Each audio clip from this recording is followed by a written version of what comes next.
Now we're going to read Chapter 3 of Alice in Wonderland. This one's called A Caucus-Race and a Long Tail. They were indeed a queer-looking party that assembled on the bank, the birds with draggled feathers, and the animals with their fur clinging close to them, and all dripping wet, cross, and uncomfortable. The first question, of course, was how to get dry again. They had a consultation about this, and after a few minutes, it seemed quite natural to Alice to find herself talking familiarly with them, as if she had known them all her life. Indeed, she had quite a long argument with the Lorry, who at last turned sulky and would only say, "I am older than you, and must know better." And this Alice would not allow, without knowing how old it was, and as the Lorry positively refused to tell its age, there was no more to be said. At last the Mouse, who seemed to be a person of some authority among them, called out, "Sit down, all of you, and listen to me. I'll soon make you dry enough." They all sat down at once in a large ring, with the Mouse in the middle. Alice kept her eyes anxiously fixed on it, for she felt sure she would catch a bad cold if she did not get dry very soon. "Ahem!" said the Mouse, with an important air. "Are you all ready? This is the driest thing I know. Silence all around, if you please." William the Conqueror, whose cause was favored by the Pope, was soon submitted to by the English, who wanted leaders, and had been of late much accustomed to usurpation and conquest. Edwin and Morcar, the Earls of Mercia and Northumbria. "Oh," said the Lorry with a shiver. "I beg your pardon," said the Mouse, frowning, but very politely. "Did you speak?" "Not I," said the Lorry hastily. "I thought you did," said the Mouse. "I proceed. Edwin and Morcar, the Earls of Mercia and Northumbria, declared for him, and even Stigand, the patriotic Archbishop of Canterbury, found it advisable." "Found what?" said the Duck. "Found it," the Mouse replied rather crossly. "Of course you know what it means." "I know what it means well enough. When I find a thing," said the Duck, "it's generally a frog or a worm. The question is, what did the Archbishop find?" The Mouse did not notice this question, but hurriedly went on. "Found it advisable to go with Edgar Atheling to meet William and offer him the crown. William's conduct at first was moderate, but the insolence of his Normans—" "How are you getting on now, my dear?" it continued, turning to Alice as it spoke. "As wet as ever," said Alice in a melancholy tone. "It doesn't seem to dry me at all." "In that case," said the Dodo solemnly, rising to its feet, "I move that the meeting adjourn for the immediate adoption of more energetic remedies." "Speak English," said the Eaglet. "I don't know what the meaning of half those long words, and what's more, I don't believe you do either." And the Eaglet bent down its head to hide a smile. Some of the other birds tittered audibly. "What I was going to say," said the Dodo in an offended tone, "was that the best thing to get us dry would be a caucus race." "What is a caucus race?" said Alice. Not that she much wanted to know, but the Dodo had paused, as if it thought that somebody ought to speak, and no one else seemed inclined to say anything. "Why," said the Dodo, "the best way to explain it is to do it. And as you might like to try the thing yourself some winter day, I will tell you how the Dodo managed it. First, it marked out a race course in a sort of circle. The exact shape doesn't matter, it said. And then all the party were placed along the course here and there. There was no 1, 2, 3 and away, but they began running when they liked and left off when they liked, so that it was not easy to know when the race was over. However, when they had been running half an hour or so, and were quite dry again, the Dodo suddenly called out, "The race is over!" And they all crowded round it, panting and asking, "But who has won?" This question the Dodo could not answer without a great deal of thought, and it stood for a long time with one finger pressed upon its forehead, the position in which you usually see Shakespeare in the pictures of him, while the rest waited in silence. At last the Dodo said, "Everybody has won, and all must have prizes." "But who is to give the prizes?" quite a chorus of voices asked. "Why, she, of course," said the Dodo, pointing to Alice with one finger, and the whole party at once crowded round her, calling out in a confused way, "Prizes! Prizes!"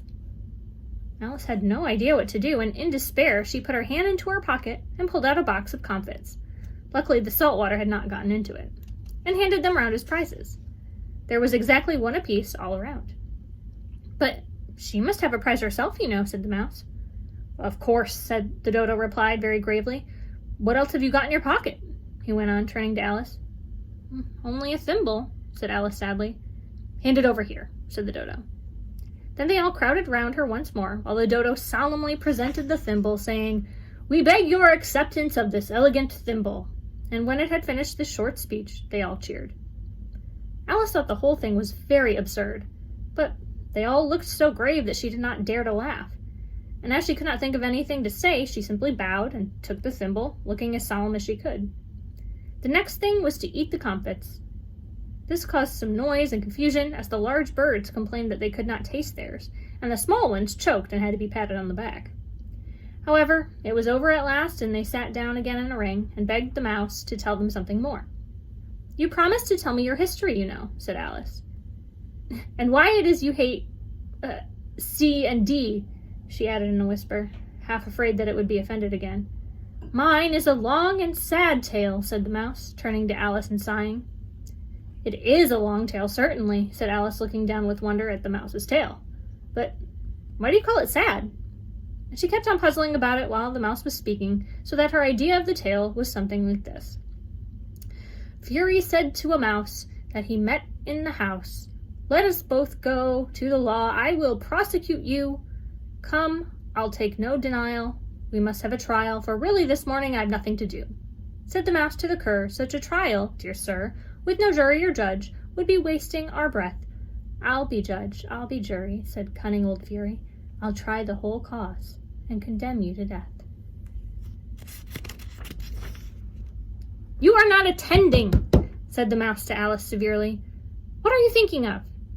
"I beg your pardon," said Alice very humbly. "You had got to the fifth bend, I think?"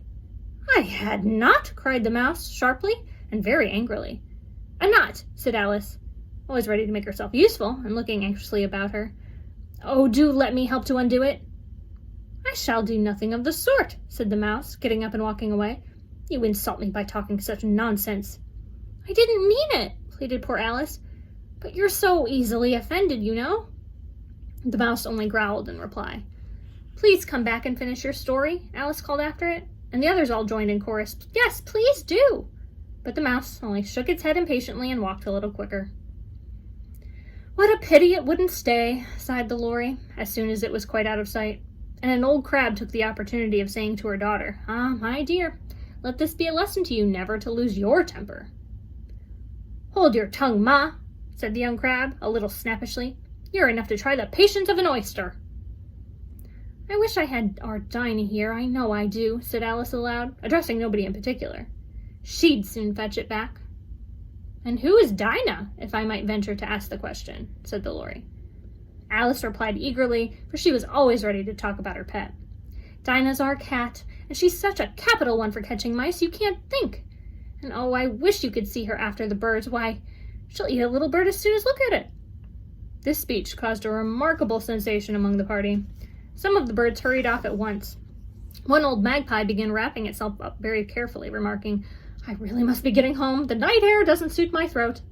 And a canary called out in a trembling voice to its children, "Come away, my dears. It's high time you were all in bed." On various pretexts, they all moved off, and Alice was soon left alone. "I wish I hadn't mentioned Dinah," she said to herself in a melancholy tone. "Nobody seems to like her down here. I'm sure she's the best cat in the world. Oh, my dear Dinah, I wonder if I shall ever see you any more." And here poor Alice began to cry again, for she felt very lonely and low-spirited. In a little while, however, she again heard a little pattering of footsteps in the distance, and she looked up eagerly, half hoping that the mouse had changed its mind and was coming back to finish his story. And that's the end of chapter 3.